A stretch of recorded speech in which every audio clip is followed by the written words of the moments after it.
Saka masasabi ko napakagampo sa panalo kasi nga kakaunti lang po ito.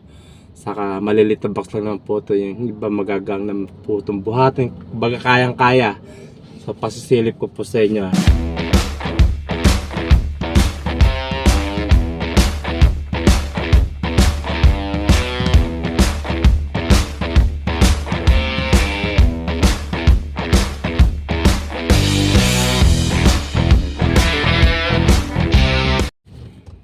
Good morning po mga kaibigan, mga kasama. Time check.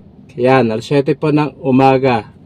Yan, bali may deliver po tayo ngayon dito sa may Alabang, Muntinlupa, Alabang. Yan po. Bali ito yung deliver ko ngayong araw na to. Dito mismo sa may Landmark, Muntinlupa. Tapos yung i-deliver ko rito mga kaibigan, bali kakaunti lang po. Bali isang drop na po ngayong araw na to. Meron po akong 5 box na i-deliver dito sa may Landmark, Alabang, Muntinlupa.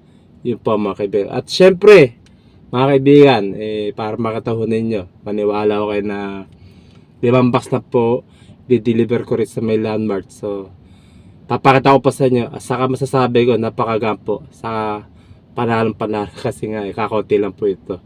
Saka malilit na box lang naman po ito. Yung iba magagang naman po itong buhatin. Baga kayang kaya. So pasisilip ko po sa inyo. 5 box na po ako. Saka isang drop na po ngayong araw na ito. Matapos sa inyo.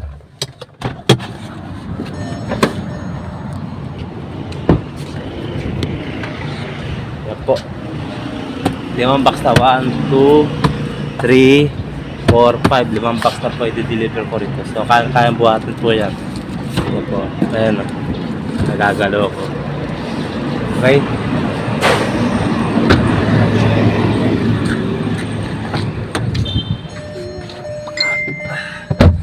At syempre mga kaibigan, mga kasama, medyo malayo po ito sa Metro Manila. Bali parang biyaheng south na rin po ito eh.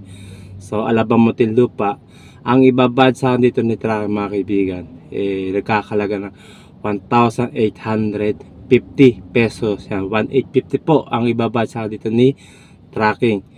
Kasi po medyo malayo na po ito. Papuntang south na po ito eh. South area na po ito. So yun po ang babad sa akin ni Tracking. Kaya panalo po ako dito sa biyahe ko to. Kasi 1 drop po ako ngayong araw na to. Okay? At syempre sa oras na to, waiting po ako ngayon para tawagin ni guard para i-deliver ko yung, o i-unload ko yung mga box na ito.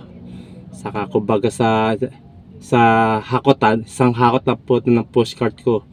So tapos kagad dyan. So napakabilis naman po rito mag-deliver o mag-receive dito sa may Landmark, Alabang, Muntinlupa. Okay mga kaibigan, yun lang po. Bali isang drop na po ako ngayon mga kaibigan. Ganun pong bayaran o kitaan dito sa Tracking. Kaya tiyatsaga po ako rito kasi tumatagal po ako dito sa trabaho to. Gustong gusto ko yun. Masasabi ko gustong gusto ko kasi kumikita naman po ako. Saka kumbaga na pag-aaralan ko din mga biyahe ko sa delivery dito sa Tracking na aking pinasukan kikita naman po talaga tayo rito. Basta lagi may booking, lagi may biyahe, sigurado yun kikita ho tayo rito. Kumbaga tiyaga lang po talaga.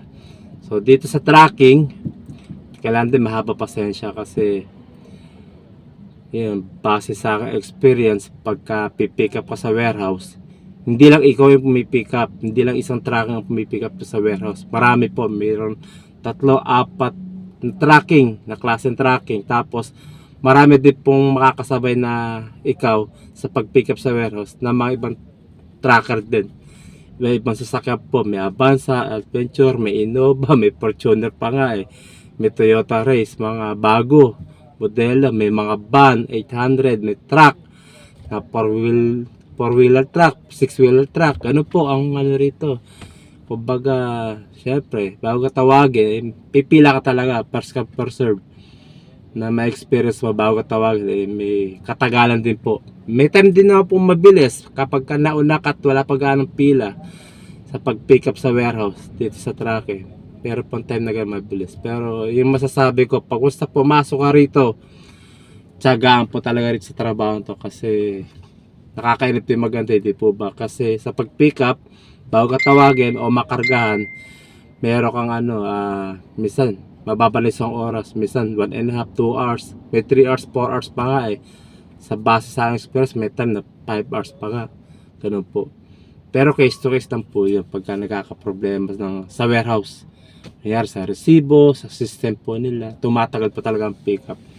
So, nakakainip po. Kaya ang matitip po sa mga gusto pumasok sa tracking, kata naman unit sa sasakyan mo, may aircon man o wala, kung ano man year model, lumaman yan o bago, tiyagaan po talaga rito.